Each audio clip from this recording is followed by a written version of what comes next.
Nasdem sampai memberikan ucapan selamat kepada Partai Gerakan Rakyat, teman-teman. Wow, ini luar biasa. Yuk kita simak videonya. Ucapin selamat lah ya, pada Gerakan Rakyat sudah menjadi partai, dan itu memang menjadi haknya warga negara ya untuk buat partai dan sebagainya.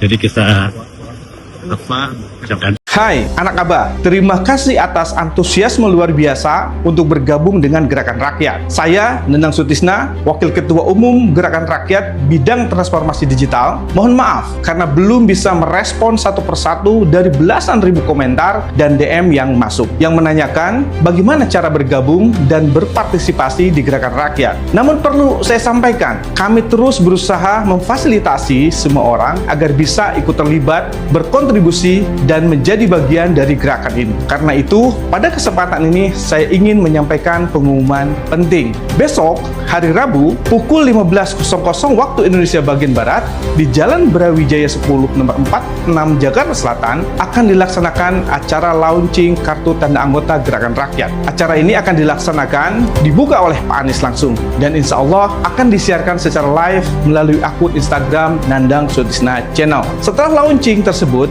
kami akan merilis link pendaftaran online beserta video tutorial cara bergabung menjadi anggota Gerakan Rakyat. Untuk anak Abah, dimanapun berada, silakan follow akun ini, pantau terus update Gerakan Rakyat, dan pastikan kalian semua bergabung menjadi anggota sekaligus kader Gerakan Rakyat. Bersama kita bergerak, berkontribusi, dan memperjuangkan perubahan. Kenapa anak Abah harus bergabung dengan Gerakan Rakyat? Jawabannya sederhana, karena inilah organisasi yang dipilih Abah untuk bernaung. Disinilah rumah rakyat Indonesia yang mendambakan perubahan. Dengan modal keyakinan, kita bisa membersamai dan dibersamai Anies Baswedan untuk menciptakan Indonesia yang adil dan sejahtera. Supaya suara kita lebih keras, gerakan kita kuat, dan dampak kita lebih besar. Kita harus bersatu, berkumpul, dan bersama-sama memperjuangkan perubahan supaya Anies Baswedan tidak berjuang sendirian. Karena itu, bergabunglah dengan Gerakan Rakyat. Tata cara pendaftarannya ada di bawah, dan jangan lupa untuk follow akun ini untuk update informasi tentang Gerakan Rakyat. Segera bergabung. Rakyat miskin, buruh, pedagang kecil, semua di Jakarta itu adalah momok menakutkan bagi pemerintah. Tapi pada saat kepemimpinan Pak Anies Rashid Baswedan, 27 kampung diberikan hak IMB kawasan. Dan saya sendiri sebagai Ketua Koperasi Kampung Susun Akuarium, ada dari Kampung Susun Kunir dan dari Kebun Bayam. Alhamdulillah, demi Allah, kami bersaksi bahwa yang telah dilakukan Pak Anies Rashid Baswedan memberikan dampak yang luar biasa bagi kami dan keluarga. Beliau memanusiakan kami. Beliau menganggap bahwa keadilan untuk semua, bahwa tidak boleh ada rakyat yang terpinggirkan, termarginalkan hanya karena kekuasaan. Alhamdulillah kami bersyukur, 5 tahun kami dipimpin, begitu banyak harapan yang telah diberikan kepada kami. Dan kami berharap di Pilpres yang akan datang, Pak Anies juga bisa memberikan kebaikannya untuk seluruh Indonesia. Kuliah umum di Universitas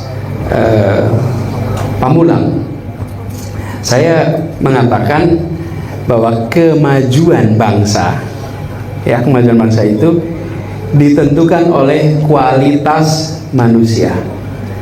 Kualitas manusia ada 2 hal yang mendasar.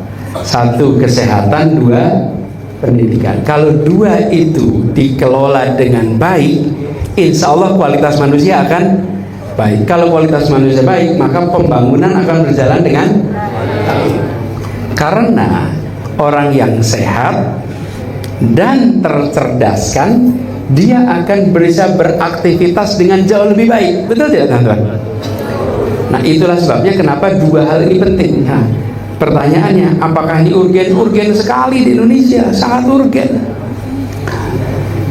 Banyak dari kita yang tidak bisa berkarya dengan baik karena tidak mendapatkan pendidikan dengan baik. Ini kita adik-adik semua dari kampus. Anda termasuk beruntung, adik-adik. Coba ingat-ingat teman SD yang sampai kuliah. 1 kelas saja, ada berapa yang nggak pernah kuliah? 1 kelas saja. 1 kelas mungkin 40. Kenapa saya katakan itu? Di Indonesia masuk SD 5,4 juta kira-kira masuk SD. SD kelas 1. Lulus SMA sudah berkurang menjadi berapa? 3,8 juta. Hilang di jalan. Yang lulus termasuk Anda nih lulus. Anda termasuk yang 3,8. Selisihnya di mana? Di luar sana, nggak pernah masuk, nggak bisa lulus. Seperti piramid kita ini. Partisipasi sekolah SD 99%, SMP 81%, SMA 64%. Jadi 36% dari anak-anak SD kelas 1 itu tidak pernah lulus SMA.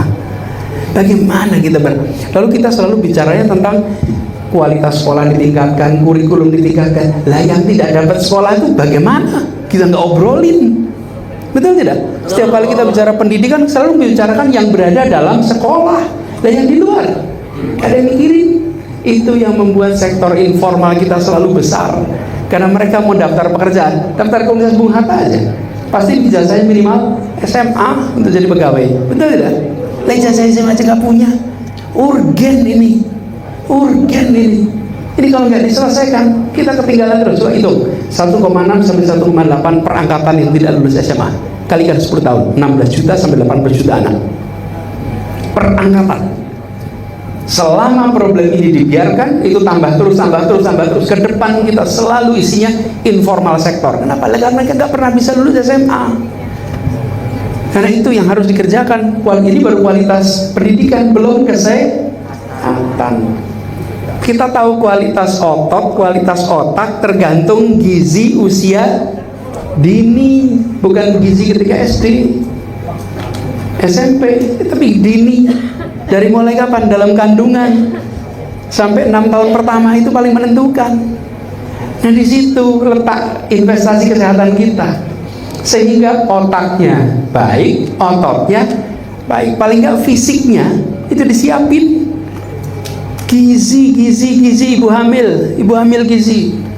Kemarin waktu kampanye kita kampanye adalah kesehatan dari ibu hamil sampai usia dini, karena itu menyiapkan masa depan. Tapi hasilnya nggak bisa ditunjukkan di pemilu besok. Nggak kayak jembatan jadi foto. Ibu hamil hari ini baru 20 tahun lagi kita bisa tunjukkan hasilnya. Betul tidak? Itu sebabnya banyak dalam politik nggak mau investasi kesehatan dan pendidikan. Kenapa? Karena tidak bisa ditunjukkan hasilnya untuk pemilu besok. Dan ibu-ibu yang terima gizi itu belum tentu mau kampanye buat Anda nantinya kalau Anda memberikan itu. Betul tidak? Iya, padahal kesehatan itu menentukan masa depan. Karena itulah kenapa diperlukan pemimpin seperti Bung Hatta. Karena dia menggunakan nalar, dia memberikan gagasan, dia membuat kebijakan, bukan semata-mata untuk dapat keuntungan politik, tapi untuk siapa dapat apa untuk masa depan. Halo teman-teman, berjumpa bersama saya di Politik Dangi. Kalau kita melihat bagaimana lahirnya Partai Gerakan Rakyat, ya, Ormas Gerakan Rakyat yang sebelumnya adalah Ormas, ya, per Januari kemarin, teman-teman, bagaimana Gerakan Rakyat ini resmi menjadi sebuah partai yang kemudian akan menjadi kendaraan politik Anies Baswedan, ya, di pemilu-pemilu yang akan datang. Dan Anies ini akan menjadi bakal calon ketua umum, ya, Gerakan Rakyat, dan ini membuat kita semakin yakin bahwa Anies dan partainya akan menjadi sebuah kombinasi yang sangat luar biasa, ya, kombinasi yang akan melahirkan pemimpin-pemimpin yang luar biasa, ya, di kemudian hari, kader-kader yang militan, kader-kader yang hebat, ya, lahirnya dari Gerakan Rakyat. Dan kalau kita melihat Gerakan Rakyat ini adalah partai yang lahir dari aspirasi para relawan Anies, teman-teman. Ya, bukan keinginan Anies semata, melainkan juga aspirasi, ya, dari relawan dan masyarakat. Apalagi pada saat sebelum Pilgub Jakarta yang lalu, Anies itu sempat, ya, bahkan tidak bisa maju di pemilu, ya, ataupun di Pilgub Jakarta. lantaran tidak ada partai yang mendukung Anies, teman-teman. Ini membuat Anies pada saat itu memberikan statement yang sangat keras dan tajam bahwa kata Anies, tidak ada partai yang tidak tersandra oleh kekuasaan. Yang itulah membuat semangat gotong royong para relawannya untuk membangun ormas dan sudah menjadi partai saat ini. Kalau kita melihat, ya saat ini Gerakan Rakyat sedang membangun atau memenuhi syarat sebagai sebuah partai untuk mendapatkan SK Kemenkumham, teman-teman ya, Kementerian Hukum dan HAM. Dan ini membuat kita semakin yakin ya, gerakan-gerakan yang dilakukan oleh Anies dan kawan-kawan ini akan membuahkan hasil. Ya, kalau kita lihat per hari ini bagaimana para pengurus-pengurus di daerah ya, di tingkat pusat sampai tingkat daerah ini sudah mulai terbentuk untuk sebuah persyaratan. Saya yakin bahwa nama besar Anies akan membawa partai ini menjadi partai yang besar, menjadi partai yang semakin dikagumi, semakin diminati di kemudian hari, teman-teman. Walaupun mungkin tergolong masih partai baru ya, saya yakin partai Anies Baswedan ini Gerakan Rakyat akan menjadi partai besar. Dan kita tunggu saja tanggal mainnya. Anies adalah tokoh yang sangat cerdas dan pintar, mempunyai modal politik yang sangat hebat. Bagaimana menurut kalian?